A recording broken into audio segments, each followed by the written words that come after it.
யார் யாரோ வாழ்வீரே சிலுவையை கண்டீரோ, சிலுவைக்காய் பணி செய்ய வாரீரோ. கிறிஸ்துவுக்குள் பிரியமானவர்களே, ஆண்டவரும் இரட்சகருமாகிய இயேசு கிறிஸ்துவின் நாமத்தினாலே எஸ்எம்பிஎம் என்ஜிபிஎம் மிஷனரி இயக்கத்தின் சார்பில் எழுது கட்டுவோம் வாருங்கள் நிகழ்வுக்கு உங்களை அன்போடு கூட வரவேற்கிறோம். நம்முடைய ஆண்டவராகிய இயேசு கிறிஸ்து மரணத்தை ஜெயித்து உயிரோடு எழுந்த பின்பு லூக்கா 24வது அதிகாரம் 46, 47, 48 ஆகிய வசனங்களில் மனம் திரும்புதலும் பாவ மன்னிப்பும் எருசலேம் தொடங்கி உலகம் முழுவதும் இருக்கிற சகல ஜனங்களுக்கும் சொல்ல வேண்டும். இந்த சுவிசேஷம் ராஜ்யத்தின் சுவிசேஷம் சாட்சியாய் சகல சிருஷ்டிக்கும் சொல்லப்படும்போது இந்த உலகத்திற்கு முடிவு வரும் என்று சொன்னார். யுத்தங்களின் செய்திகளை கேள்விப்படுவீர்கள். அப்பொழுது மனுஷகுமாரன் இதோ வருகிறார் என்று சொல்லக்கூடிய சத்தம் கேட்கப்படும் என்று எழுதியிருக்கிறது. இன்றைக்கு உலகம் எங்கிலேயும் ஒரு கலவர சூழல்கள், யுத்த முழக்கங்கள், வான வேடிக்கை நடத்துகிறது போல வானங்களில் ஏராளமான ஆயுதங்கள் அளிக்கப்படுகிறது. இப்படி ஒரு நாட்டுக்கு ஒரு நாடு மோதிக்கொண்டிருக்கிற இந்த காலகட்டங்களில் கிறிஸ்தவர்கள் உலக அமைதிக்காக ஜெபிக்கிறதோடு இயேசு கிறிஸ்து வரப்போகிறார், அவரை சந்திக்க வேண்டும் என்று நாமே ஆயத்தப்படுத்த வேண்டும். ஆகவே தான் இந்த மிஷனரி இயக்கம் கர்த்தருடைய வருகைக்கு உலக மக்களை ஆயத்தப்படுத்துகிறதோடு எசேக்கியேல் 38:17 எழுதியிருக்கிறபடி நீ ஆயத்தமாக இரு, ஆயத்தப்படுத்து, அநேகருக்கு காவலாளியாக இரு என்று எழுதியிருக்கிறபடி ஜனங்களை காக்கிற பணிகளில் நாம் ஈடுபட்டிருக்கிறோம். இந்த ஊழியங்களுக்காக தொடர்ந்து ஜெபமணியிடுக. நாம் அறிவிக்கிற சுவிசேஷத்தின் மூலம் லூக்கா 15:10 மனம் திரும்புகிற ஒரு பாவி நிமித்தம் பரலோகத்தில் மிகுந்த சந்தோஷம் உண்டாயிருக்கும். என் அன்பானவர்களே, நம்முடைய இந்தியர்களையும் நம்முடைய இந்திய நாட்டுக்கு அருகாமையில் இருக்கக்கூடிய நேபாள், பூட்டான், பங்களாதேஷ் போன்ற பகுதிகளிலேயும் சுமார் 250 மிஷனரிமார்களை கொண்டு 138 விதமான ஜாதி ஜனங்களுக்கு இயேசு கிறிஸ்து ஒருவர் மூலமாக மட்டுமே பரலோகம் செல்ல முடியும் என்று நாம் அறிவித்துள்ள விளைவாக சுமார் 8750 பேர் திருமுழுக்கு எடுத்து ஆண்டவரின் கிருபையினாலே சுமார் 860 கிராமங்களில் இயேசுவே ஆண்டவர் என்று முலை தலைமுறை கிறிஸ்தவர்களாக ஆண்டவரை ஆராதிக்கிறார்கள். அருமையானவர்களே, இப்படி வளர்ந்து வருகிற பணி மையங்களில் 8 இடங்களிலே விடுதிகள் வைத்து சுமார் 458 குழந்தைகள் இந்த விடுதிகளில் தங்கியிருந்து படிக்கிறார்கள். ஆகவே இந்த மிஷனரி பணியில் நீங்களும் எங்களோடு கூட சேர்ந்து கரங்கொடுக்க உங்களை அன்போடு கூட அழைக்கிறோம். ரட்சிக்கப்படாதவர்களுக்கு நற்செய்தி அறிவிக்க ஆர்த்தெழுந்து வாருங்கள் என்று உங்களுக்கு அழைப்பு கொடுக்கிறோம். இறைமகன் இயேசு கிறிஸ்துனுடைய இறுதி கட்டளையை நம்முடைய இந்திய நாட்டில் நிறைவேற்ற அருமையானவர்களே சேர்ந்து நாம் உழைக்க வேண்டும். தேசத்தை மறுரூபம் கொடுத்த எங்களோடு தோள் கொடுக்கும்படி உங்களை அன்போடு கூட கேட்டுக்கொள்கிறோம். அருமையானவர்களே, நாம் ஒவ்வொரு நாள் காலை 4:30 மணியிலிருந்து 7:30 மணி வரையிலேயும் உலக ரட்சிப்புக்காக, இந்தியாவின் ரட்சிப்புக்காக தேவனின் பிள்ளைகள் பாதுகாக்கப்பட வேண்டும் என்று அதிக பாரத்தோடு கூட ஜெபிக்கிறோம். அருமையானவர்களே, இந்த ஜெபத்தை கேட்டு ஆண்டவர் அற்புதங்களை செய்கிறார், அடையாளங்களை செய்கிறார். அதோடு கூட ஒவ்வொரு குடும்பங்களுக்கு ஆறுதலையும் சமாதானத்தையும் கொடுக்கிறார். இந்த நம்பிக்கை தொலைக்காட்சியின் மூலமாக தேவனுடைய வசனம் உலகம் எங்கிலேயும் செல்கிறது. அதோடு யூடியூப் மூலமாக இந்த செய்திகளை போட்டு அனுப்புகிறோம். இந்த செய்திகளை கேட்டு பலர் தங்களுடைய குடும்ப போராட்டங்கள், விடுதலைக்காக ஜெபிக்க கேட்கிறார்கள். உடைந்து போன குடும்பங்கள், அதே போல் கீழ்ப்படியாத குழந்தைகள் என்று ஏராளம். கடந்த நாளில் ஒரு அம்மா சொல்லும்போது, என்னுடைய கணவர் ஒரு போதகர், என்னுடைய மகன் ஒரு ரவுடி என்று சொன்னார்கள். உடனே அம்மாவினிடத்தில் சொன்ன ஒரே காரியம், அம்மா, உங்கள் மகனுக்கு நீங்கள் தான் மிஷனரி, நீங்கள் உங்களுடைய முழங்கால் யுத்தத்தை முடக்குங்கள் என்று சொன்னோம். இன்னொரு சகோதரி 20 நாட்களாக தூங்கலையா, என்னுடைய சரீரம் மிகவும் பலவீனமாக இருக்கிறது, எப்பொழுது சாமேன்னு தெரியலன்னாங்க. நான் அந்த அம்மாட்ட சொன்னேன், இயேசு சொல்கிறார், மகளே நீ வேதனை நீங்கி சுகமாயிரு என்று 12 வருடமாக பாடுபட்ட அந்த மகளை இயேசு திடப்படுத்தினார். அதோடு கூட அவருடைய சரீரத்தில் 12 வருடமாக பெரும்பாடு நிற்கவில்லை, அதை இயேசு அவர் ஒரே வார்த்தையிலே சுகமாக்கினார் என்று சொல்லி அந்த அம்மாவுக்கு சொல்லி ஜெபம் பண்ணிக்கிட்டு இருக்கும்போதே அவங்க தூங்கிட்டாங்க. ஆமேன் போடலை. மறுநாள் கூப்பிட்டேன், அவன் மறுபடியும் ஜெபம் பண்ணிகிட்டு இருக்கும்போதே ஆமேன் போடலையேன்னு சொல்லும்போது சொன்னால், ஐயா நான் அப்படியே தூங்கிட்டேன். நாங்கள் என் அன்புக்குரியவர்கள் இப்படி தேவன் இன்றைக்கும் அவரை நோக்கி கூப்பிடுகிறவர்களுக்கு ஆறுதல் கொடுக்கிற தேவனாக இருக்கிறார். வருங்காலங்களிலே நம்முடைய விடுதி குழந்தைகள் இறுதி ஆண்டு தேர்வு முடித்து அவர்களுடைய சொந்த வீடுகளுக்கு செல்வார்கள். அந்த காலங்களில் இந்தியா முழுவதும் விபிஎஸ் கிராமங்களிலே செய்வோம். இந்த விடுதி குழந்தைகளிடத்தில் என்ன சொல்கிறேன்னா, நீங்கள் போகிற இடத்துல நீங்களே விபிஎஸ் நடத்துங்க.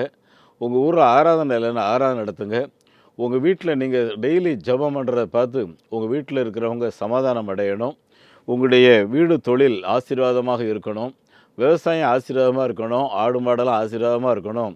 ஆக ஜெபம் பண்ணுங்கன்னு சொல்லி பிள்ளைகளை உற்சாகப்படுத்தி அனுப்புகிறோம். அருமையானவர்களே, இப்படி கிராமங்களிலே இந்த விபிஎஸ் நிகழ்வுகள் நடத்தப்பட ஜெபம் பண்ணிவிடுங்க. ஒரு விபிஎஸ் நிகழ்வு நடத்துறதுக்கு 2000 ரூபாய் வேணும். அதோடு கூட நம்முடைய ஆதிவாசி குழந்தைகளை படிக்க வைக்கிறதுக்கு 600 ரூபாய். மிஷினரிகள் அனுப்பியிருக்கிறோம். இன்னும் கிட்டத்தட்ட இந்த மாதத்தில் மாத்திரம் 30 அப்ளிகேஷன் கையில் வந்துச்சு. ஏற்கனவே ஒரு 385 அப்ளிகேஷன் இருக்குது. ஒரு 3000 ரூபா நீங்கள் ஜெபம் பண்ணி பிளான் பண்ணிங்கன்னா, ஒரு மிஷினரியை 3000 ரூபா கொடுத்து ஸ்பான்சர் பண்ணிங்கன்னா, உங்கள் சார்பில் ஒரு கிராமத்தில் ஒரு சபை உருவாக்கப்படும். அருமையானவர்களே, அது மாத்திரமல்ல, என்னை கேளும் ஜாதிகளே உங்களுக்கு சொந்தமாக தருவேன்னு சொல்லி ஆண்டவர் சொன்னார். ஜாதிகள் இயேசுவின் பக்கமாக திரும்புவார்கள். அருமையானவர்களே, கிராமங்களில் ஆலயங்கள் கட்ட வேண்டியது வெகு அதிகமாக இருக்கிறது. ஒரு ஆலயம் கட்டுவதற்கு 7 லட்ச ரூபாய், 5 லட்ச ரூபாய், 3 லட்ச ரூபாய்னு சொல்லி வாங்குகிறோம். 6 மாதத்துக்குள்ளே அந்த ஆலயம் எங்கே கட்டியிருக்கிறோம் வாங்க பிரதிஷ்டைக்குன்னு சொல்லி கூப்பிட்டு போகிறோம். அருமையானவர்களே, இந்த ஒரு ஆலயம் கட்டுகிறதுனால கிராமத்துக்கு பெரிய ஆசீர்வாதம். கரண்ட் இல்லாத கிராமங்களுக்கு கரண்ட் வருது, ரோடு இல்லாத கிராமத்துக்கு ரோடு வருது. அதேபோல் மருத்துவமனை இல்லாத கிராமத்துக்கு பிரைமரி ஹெல்த் சென்டர் அங்கே வருது. ஆகவே ஒரு ஆலயம் கட்டினா அந்த கிராமத்துக்கே வாழ்வு. இப்படி ஒரு ஆலயம் கட்டுறதுக்கு காரணமாக இருக்கிற உங்கள் குடும்பத்துக்கும் நிச்சயமாக வாழ்வு உண்டு. ஆலயம் கட்டுறதுக்கு உங்கள் குடும்பத்தில் நீங்கள் ரிட்டையர்ட் ஆகும்போது கிராஜுவேட்டி வரலையா, அதுலேருந்து ஒரு ஆலயம் கட்டுறதுக்கு ஜெபம் பண்ணுங்க. அதோடு கூட குடும்ப சொத்தை பிரிக்கும்போது 10% பிரிச்சிங்கன்னா போதும், பிரமாதமாக ஒரு ஆலயம் கட்டிடலாம். சரியா? பிள்ளைகள் நல்ல வேலையில் இருக்காங்க. உங்கள் பிள்ளைகளுக்கு கல்யாணம் ஆக வேண்டும், கல்யாணத்தை நினைவு கூர்ந்து பிள்ளைகள் பேரில் ஆலயங்கள் கட்டலாம். கடந்த நாளில் ஒரு அம்மா, ஐயா நான் ஒரு ஆலயம் கட்டணும், என் மகளுக்கு கல்யாணம் ஆகுமா அப்படின்னு சொல்லி கேட்டு அந்த அம்மா ஒரு ஆலயம் கட்டுறது காசு கொடுத்தாங்க. அன்புக்குரியவர்களே, ஆண்டவருடைய கிருபையினால் அந்த மகளுக்கு ஒரு நல்ல இடத்துல நிச்சயமாகி திருமணம் நடந்தது. ஆகவே பொறுத்தனையோடு நம்ம செய்கிற ஒவ்வொரு காரியத்தையும் ஆண்டவர் கேட்கிறார். உங்கள் குடும்பத்திலையும் ஆண்டவர் அற்புதத்தை செய்வார். என் அன்புக்குரியவர்களே, நம்முடைய இந்திய நாடு இன்னும் திறந்திருக்கு. எவ்வளோ காலம் திறந்திருக்கோன்னு சொல்ல முடியாது. ஏராளமான மத அடிப்படைவாதிகள் தேசமெங்கிலும் எழும்புகிறார்கள்.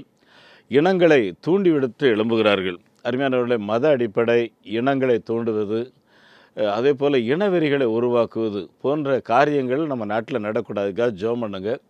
கிறிஸ்தவர்கள் உலக அமைதிக்காக ஜெபம் பண்ணணும். அதோடு கூட தேர்தல் நடக்க இருக்குது. இப்போ 5 மாநில தேர்தலில் அந்தந்த மாநிலங்களில் குறிப்பிட்ட அந்த தேதி நாளில் தயவுசெய்து உங்களுக்கு என்றைக்கு ஓட்டு இருக்கோ அன்றைக்கி வீட்டை விட்டு வெளியே போகாமல் உங்களுடைய வாக்குரிமையை நீங்கள் செலுத்துங்க. உங்களுக்கு விரும்பின கட்சிக்கு போடுங்க. ஆனால் கட்டாயம் போய் உங்களுடைய பங்குகளை நிறைவேற்றுங்கள். தமிழ்நாட்டில் ஏப்ரல் 23 மறந்துடாதீங்க. எந்த ஊருக்கும் போயிடாதீங்க அந்த நாளில். நான் அடிக்கடி வெளி மாநிலங்களுக்கு போவேன். எங்கே போயிருந்தாலும் சரி, அந்த தேர்தல் அன்னைக்கு கரெக்டாக வந்து இறங்கிடுவேன். எதுக்காக அப்படின்னா, என்னுடைய வாக்கு அவ்வளோ விலையேற பற்றி எனக்கு தெரியும். இந்த நாட்டை நான் நேசிக்கிறேன் அப்படிங்கிறதற்கு நான் செலுத்துகிற ஒரு பங்களிப்பு. ஆகவே தயவுசெய்து ஏப்ரல் 23 தமிழ்நாட்டுக்காரங்க தமிழ்நாட்டை விட்டு வெளியே போகாதீங்க. இப்போ சமீபத்தில் நேபாளில் தேர்தல் நடந்துச்சு. அங்கேருந்து 3 மிஷினரிஸ் எங்களுக்கு வரணும், ஒரு பயிற்சி முகாம் வைத்திருந்தோம். 3 பேரும் வரல. என்னென்னு கேட்டால், ஐயா இந்த தேதியில் எலெக்ஷன் முடிஞ்சு ரிசல்ட் ஆகி நெக்ஸ்ட் கவர்மெண்ட் வர்ற வரைக்கும் நேபாளில் இருந்து யாரும் வெளிநாட்டுக்கு போகக்கூடாது அப்படின்னு சொல்லி கேட் போட்டாங்க. அதனால் நாங்கள் எங்கள் இடத்த விட்டு வெளியே வர முடியாது. எங்கள் மாவட்டத்திலேயே எங்களுக்கு கேட் போட்டு நீங்கள் எங்கேயும் போகக்கூடாது, எலெக்ஷன் முடியட்டும்னு சொல்லிடுவாங்கன்னு சொன்னாங்க. அதே மாதிரி தமிழ்நாட்டில் அப்படி ஒரு கேட் போடலைன்னாலும் தயவுசெய்து நம்முடைய உரிமைகளை பயன்படுத்துவோம். அன்புக்குரியவர்களே, நீங்கள் இந்த இயக்கத்தை தாங்குகிறதற்கு ஆதரிக்கிறதுக்கு உங்களுடைய உள்ளங்களில் ஆண்டவர் பேசுவார் என்றால், ஒரு மிஷினரியை ஸ்பான்சர் பண்ணுங்க. காணிக்கை அனுப்புவதற்காக வங்கி எண்ணை குறித்து வைத்துக் கொள்ளுங்கள். நெகேமியா new generation partaker movement, state bank of India, account number 42 17 80 20 691, IFSC code SPIN 0061767, Thiruvanchery branch, Chennai. அதே போல் salvation mission partaker movement SMPM, Canara bank, IFSC code CNRP 0005652, account number 12 00 34 54 94 90, Chennai Selaiyur branch. அருமையானவர்களே, இந்த நாளில் உங்களோடு கூட விமன்ஸ் பார்ட்னர்ஷிப் மிஷன் அப்படின்ற பொருளில் பேச இருக்கிறேன். பெண்கள் தேவனுடைய ராஜ்யத்தின் கட்டுமான பணியில் எப்படி தங்களை ஈடுபடுத்தி கொண்டார்கள். அருமையானவர்களே, ஆதியாகமம் 1வது அதிகாரம் 27வது வசனத்தில் தேவனாகிய கர்த்தர் தம்முடைய சாயலாக மனுஷனை சிருஷ்டித்தார் என்றும், தேவ சாயலாக அவர்களை சிருஷ்டித்தார், அவர்களை ஆணும் பெண்ணுமாக சிருஷ்டித்தார் என்று வேதம் சொல்லுகிறது. அருமையானவர்களே, தேவன் ஆண் பெண் 2 பேரையும் சிருஷ்டித்து அவர்கள் 2 பேரையும் மனமாற ஆசீர்வதித்தார் என்று வேதத்தில் வாசிக்கிறோம். என் அன்புக்குரியவர்களே, தேவனுடைய பார்வையில் ஆண் என்றும் இல்லை, பெண் என்றும் இல்லை.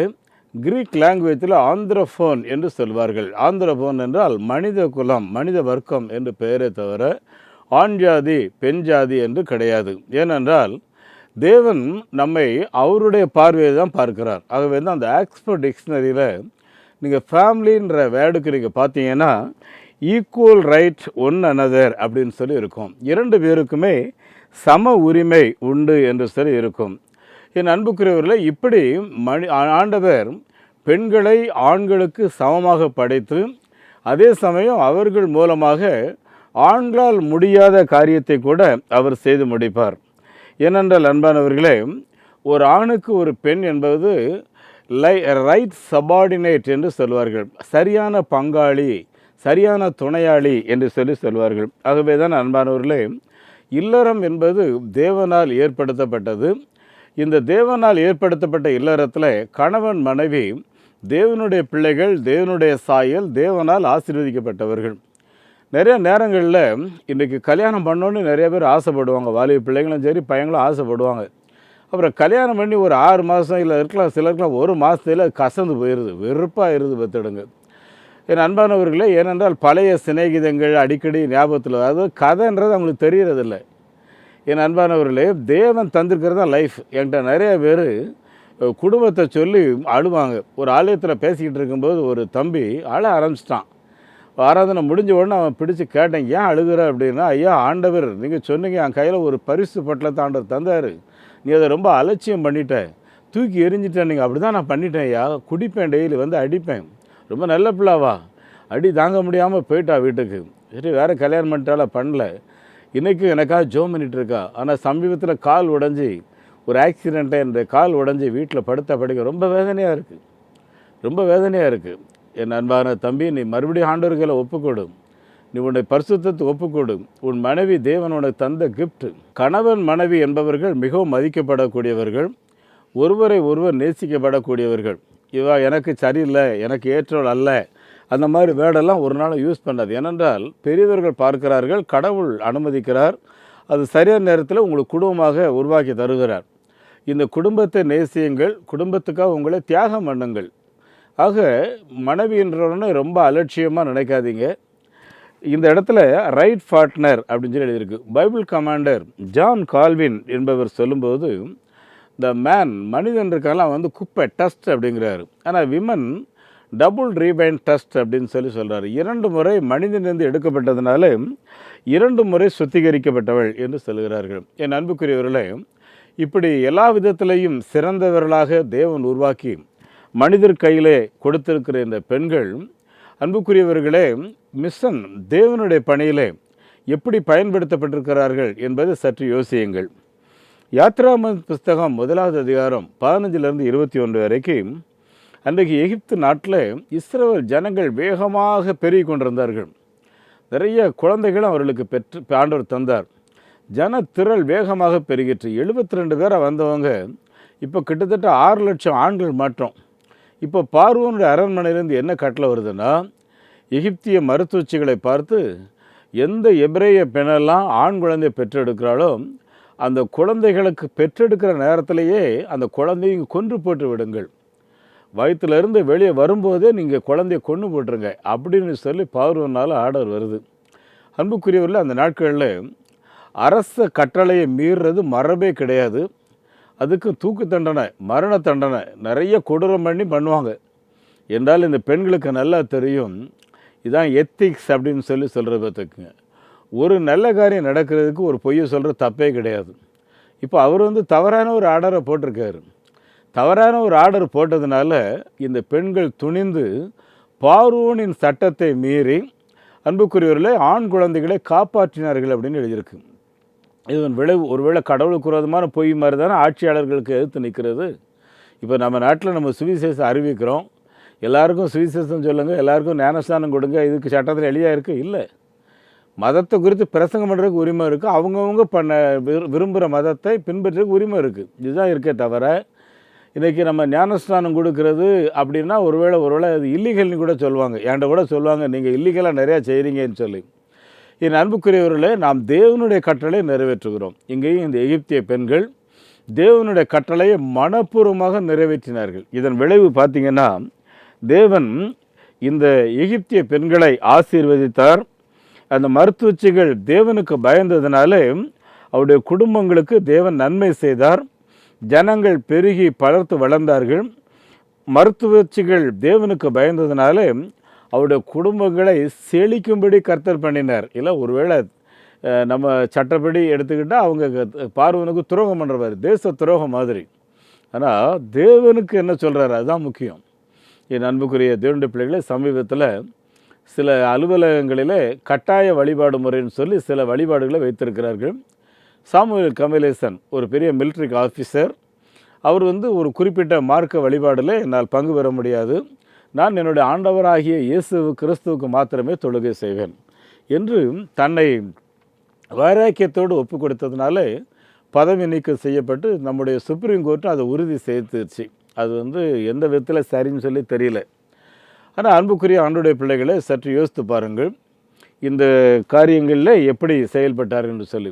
ஆனால் இந்த பெண்கள் மனப்பூர்வமாக பார்வோனுடைய சட்டத்தை மீறி செயல்பட்டு ஒரு திறன் வாய்ந்த மோசை அந்த நாட்களை உருவாகுவதற்கு அவர்கள் காரணமாக இருந்தார்கள். என்பதுக்குரிய நாம் வட இந்திய பணிகளில் ஊழியம் செய்கிறோம். வட இந்திய கிராமங்களில் ஒரு முறை பயங்கரமான எதிர்ப்பு. அந்த இயக்க தலைவர் அங்கே வந்திருக்கிறார், அவர் ஒருவரை காலி பண்ணிட்டா இயக்கத்தை காலி பண்ணிடலான்னு சொல்லி ஒரு பெருந்திரளான வன்முறை கும்பல் ஆயுதங்களோடு நிற்கும்போது அந்த இயக்க தலைவரை அந்த குஜராத் பெண் ஒருவள் அப்படியே தன்னுடைய வீட்டுக்குள்ளாக தள்ளி கதவை பூட்டிவிட்டு என்னை கொன்றுவிட்டு அதன் பின்பு என்னுடைய தலைவரை நீங்கள் கொல்ல போங்க. அந்த அம்மாவுடைய அந்த உறுதியான பேச்சும் அவருடைய பார்வையும் எதிர்த்து வந்த எல்லா பயங்கரமான ஆயுதங்களை வைத்திருந்தவர்களெல்லாம் அப்படியே சிதற பண்ணிருச்சு. பார்த்துக்குங்க. அருமையானவர்களே, டோனாவூரில் மிஷினரி கால் மேய்க்கல் அம்மையார் ஆண்டுடைய ஊழியத்தை செய்து கொண்டிருக்கும்போது ஒரு முறை ஒரு 13 வயது பெண் பிரீனா ஓடி வருகிறா. அவளுக்கு மேலாடை கிடையாது. அவளை சுற்றி ஒரு 13 பேர் துரத்திக்கிட்டு வர்றாங்க. எல்லாம் உத்தராட்ச கோட்டை போட்டிருக்காங்க. இந்த அம்மா தன்னுடைய முந்தானையால் அந்த பிள்ளையை அரவணைத்து அப்படியே கட்டி பிடிச்சிக்கிட்டு அந்த பொல்லாதவர்களை திரும்பி பார்க்கிறார்கள், கயவர்களை திரும்பி பார்க்கிறார்கள். அந்த கயவர்கள் சிதறி ஓடிவிட்டார்கள். என் அன்பானவர்களே, விமென்ஸ் மிஷன் என்பது ஒரு சாதாரணமான காரியமே கிடையாது. இந்த விமென்ஸ் மிஷன் மிஷினரி பணியில் மாத்திரம் இல்லை, தேவனுடைய பணியில் மாத்திரம் இல்லை, இல்லற வாழ்க்கையிலையும் சரி, தொழிலையும் அவங்கள பார்ட்னராக சேர்த்துக்கிட்டால் நல்ல விருத்தி இருக்கும். அடிக்கடி சொல்லக்கூடிய ஒரு காரியம், அன்புக்குரியவர்களே, சமீபத்தில் ஒரு தொழில் மிகவும் நலிந்து அது நஷ்டம் ஆகி விற்றா கூட கடன் அடைக்க முடியாது. அப்படிப்பட்ட ஒரு போராட்டம். அது குடும்பமாக சூசைட் பண்ணணுன்றது தான் அவருடைய மனதில் இருக்குது ஜான். அப்போ ஜான்சி சொல்கிறாங்க, இவ்வளோ நாளாக நீங்கள் பண்ணீங்க, இப்போ நீங்கள் எல்லாம் முடித்தாச்சு, இப்போ 2 பேரும் சேர்ந்து சாவணும், பிள்ளைகளையும் சாவடிக்கணும், இதுதான் பிளானாக இருக்குது. ஆனால் கடவுள் ஒரு பிளான் வைத்திருக்கிறார். அந்த பிளானை நாம் ஜோம் பண்ணி அவர்கிட்ட கேட்போம்னு சொல்லி ஜான்சி சொன்ன சில ஊக்கத்தினால ஜான்சன் ஊக்கம் பெற்று 2 பேரும் ஆண்டவர்கிட்ட ஜோம் பண்ணுறாங்க.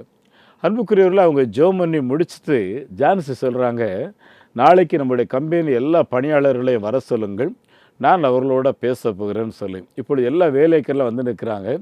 ஜான்சி என்ன சொல்கிறாங்கன்னா, இந்த கம்பெனியில் நீங்கள் எல்லோரும் இந்த நாள் தொடக்கம் ஷேர் ஹோல்டர், சரிதானே, நீங்கள் எல்லோரும் பங்காளிகள். ஆகவே நீங்கள் எல்லோரும் முதலாளிகள், நாங்களும் உங்களோட சேர்ந்து முதலாளிகளாக இருப்போம். ஆகவே நம்ம எல்லாரும் சேர்ந்து உழைக்க போகிறோம். உழைத்து நலிந்து கிடக்கிற இந்த நிறுவனத்தை தூக்கி நிறுத்தணும். நீங்கள் 1 லட்ச ரூபா கொடுத்தீங்கன்னா உங்களுக்கு ஷேர் ஹோல்டரில் இவ்வளோ % கமிஷனாக கொடுக்கப்படும் என்று அந்த அம்மா சம்பளத்தோடு கூட இப்பொழுது அவர்களுக்கான அந்த ஷேர் இன்கமே அறிவிக்கிறார்கள். எல்லாரும் 1 லட்சம் 2 லட்சம்னு கொண்டு கொடுக்காங்க. இப்போ கம்பெனிக்கு ஒரு பெரிய முதலீடு சேருது. கடனை அடைச்சாச்சு, தொழிலை நடத்துகிறாங்க. ஒரு வருஷம் தாண்டி கணக்கு பார்த்தா அதிகமான உற்பத்தி.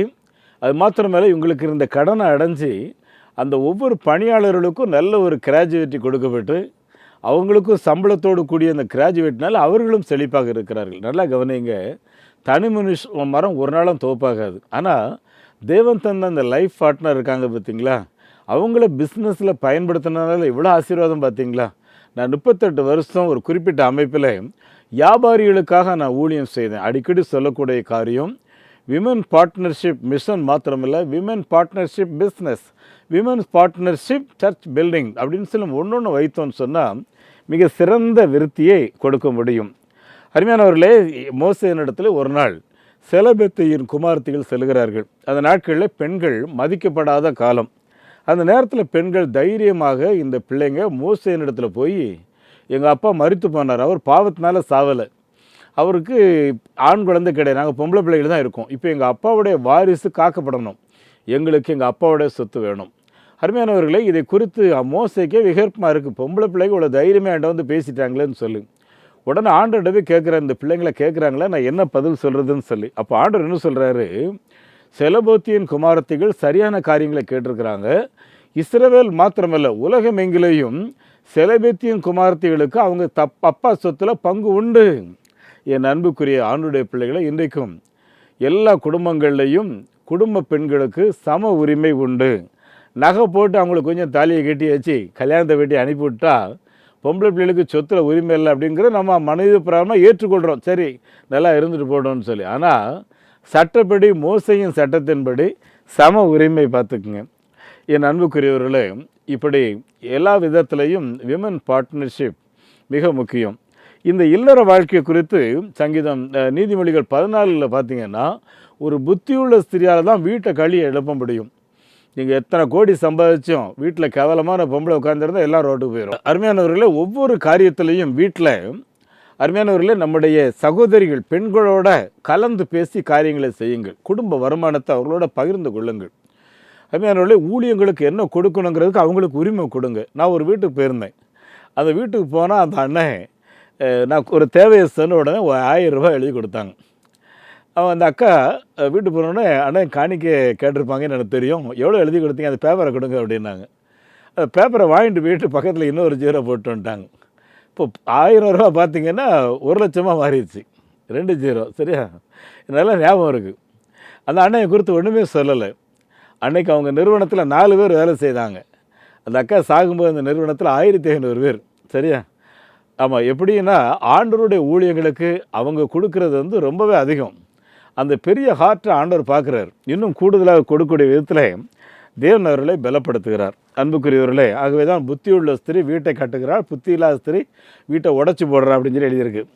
அருமையானவர்களே, இந்த வேத புஸ்தகத்தில் நீதிமொழிகளில் பார்த்திங்கன்னா வயசு, இந்த நீதி அது வந்து வயசுன்ற வேர்டு கொடுக்கப்பட்டிருந்தா அதுக்கு வந்து ஷீனி கொடுக்கப்படும். அப்படின்னா என்னென்னா, ஞானம் பெண்ணிணையத்தை சார்ந்தது. ஆகவே தான் இந்த பெண்கள் என்பவர்கள் வீட்டை அலங்கரிக்கிறவர்கள். அரசு அப்படி தான். அப்புறம் ஒரு காலகட்டம் வரும்போது பார்த்திங்கன்னா, யூத குடும்பம் முழுவதும் அழித்து விட வேண்டும் என்று அந்த ஆமான் திட்டமிடும்போது இந்த எஸ்தர் அரசி அதை புரிந்து கொண்டு என்ன சொல்கிறாங்க, நான் செத்தாலும் பரவாயில்ல, என்னை யூதகுலம் காப்பாற்றப்பட வேண்டும் என்ற ஒரு வைராக்கியத்தோடு அரசர் கூப்பிட்டால் மாத்திரம்தான் அன்றைய சட்டப்படி அவங்க அந்த ரூம்குள்ளே போகணும், அந்த ஹாலுக்கு போகணும். என்றாலும் உபவாசத்தோட ஜெபம் பண்ணிட்டு இந்த அம்மா தைரியமாக என் குல மக்களை நான் காக்க வேண்டும் என்று துணிந்து அங்கே போகும்போது, எஸ்தர் அரசியே, உனக்கு என்ன வேணுமா, நீ இந்த ராஜ்யத்தில் பாதி கேட்டால் உனக்கு கொடுக்கப்படும் சொல்லி அகஸ்வேர் அரசர்னால அன்றைக்கு ப்ராமிஸ் பண்ணப்படுது. உடனே இந்த அம்மா அவசரப்பட்டு பதறி ஏதாவது சொல்லியிருந்தான்னு வைங்களேன், அது அவ்வளோ தீர்வாக இருந்திருக்காது. சொல்ல வேண்டிய காரியங்களை சொல்ல வேண்டிய முறையில் ஞானமாக சொல்ல வேண்டும். இதுதான் அந்த அம்மா ஒரு சிறப்பு விருந்து அரண்மனையில் அரேஞ்ச் பண்ணுறாங்க. இந்த விருந்துக்கு ராஜா வரணும், ஆமான வரணும். என் அன்புக்குரியவர்களே, நல்லா பாருங்க, எதிரி அவனுக்கும் ராஜாவோட சேர்ந்து விருந்து.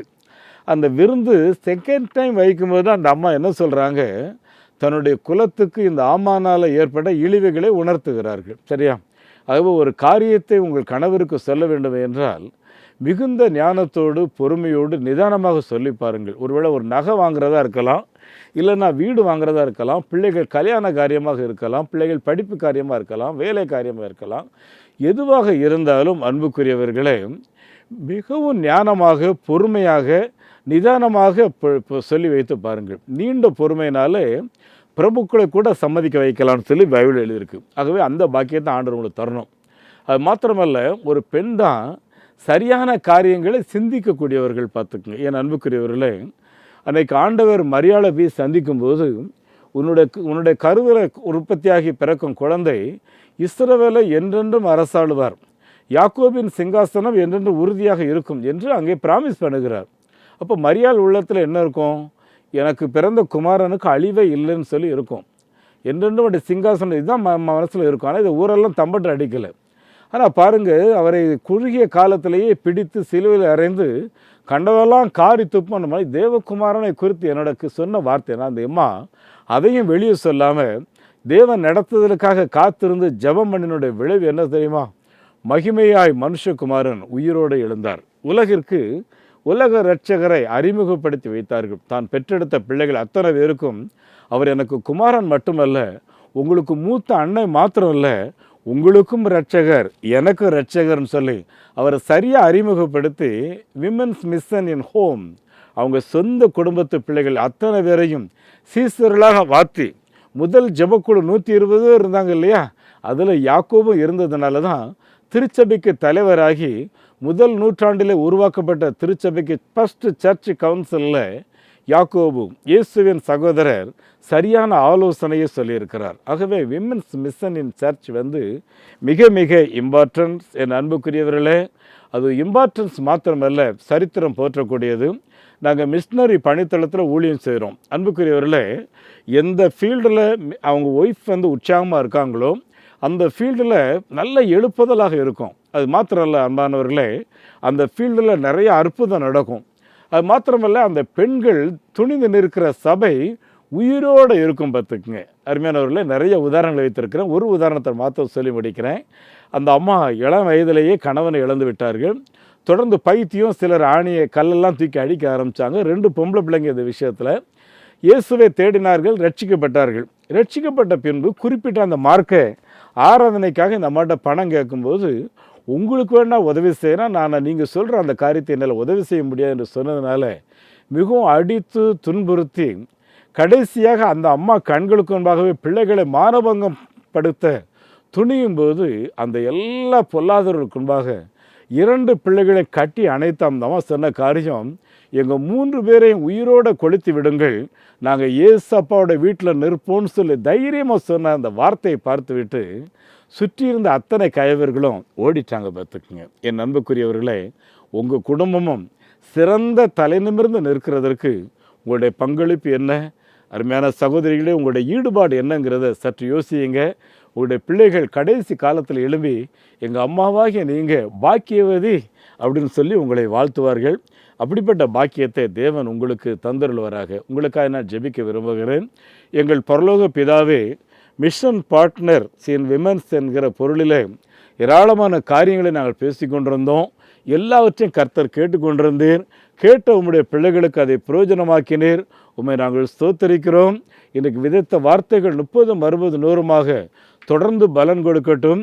பேசிக்கொண்டே இருக்கிற ஆண்டவர் தம்முடைய பிள்ளைகளோடு நீர் பேசிக்கொண்டே இருப்பீராக. அப்படியே நீர் செய்கிறதற்காக ஸ்தோத்திரம். எந்தெந்த குடும்பங்களில் அவருடைய சகோதரிமார் மதிக்கப்படாமல் இருக்கிறார்களோ, எந்தெந்த குடும்பங்களில் சகோதரிமாரை கண்ணீர் விட வைத்திருக்கிறார்களோ, அந்த வீடுகளுக்கெல்லாம் ஒரு ஆறுதலை தாரும், அந்த வீடுகளுக்கெல்லாம் ஒரு சமாதானத்தை தாரும். எங்கள் தாயை நான் கவனிக்காமல் விட்டுட்டேன், எங்கள் அம்மாவை நான் எதிர்த்து பேசிட்டேன்னு சொல்லி ஆண்டவரே, குழந்தைகள் மனம் உடைந்து அம்மாவிடத்தில் மன்னிப்பு கேட்டு ஒப்புரவாகுதலின் ஆசீர்வாதத்தை பெற்றுக்கொள்வதற்கு கிருபை செய்யும் ஆண்டவரே. ஒவ்வொரு வீட்டிலையும் உடைய சமாதானம் இருக்கட்டும், ஒவ்வொரு வீட்டிலையும் உடைய பிரசனம் இருக்க வாழ்த்தி ஆசீர்வதிக்கிறேன். இயேசு கிறிஸ்துவின் நாமத்தில் ஜெபங்களும் நல்ல பிதாவே, ஆமேன், ஆமேன். நம்முடைய ஆண்டவர் இயேசு கிறிஸ்துவனுடைய கிருபையும் பிதாவாகிய கடவுளுடைய அன்பும் பரிசுத்த ஆவியானுடைய நடத்துதல், பராமரிப்பு, ஆசீர்வாதம் இந்த வார்த்தைகளை கேட்ட ஒவ்வொருவரோடு கூட தங்கியிருப்பதாக. ஆமேன். இந்த மாபெரும் நற்செய்தி பணியில் ஒரு ஆதிவாசி குழந்தைய நீங்கள் 600 ரூபாய் கொடுத்து படிக்க வைக்கலாமே, உங்களால் ஏன்ற தொகையை கொடுத்து ஒரு ஆலயங்கள் கட்டுவதற்கு தீர்மானம் எடுக்கலாமே, உங்களுடைய பங்குகள் என்ன?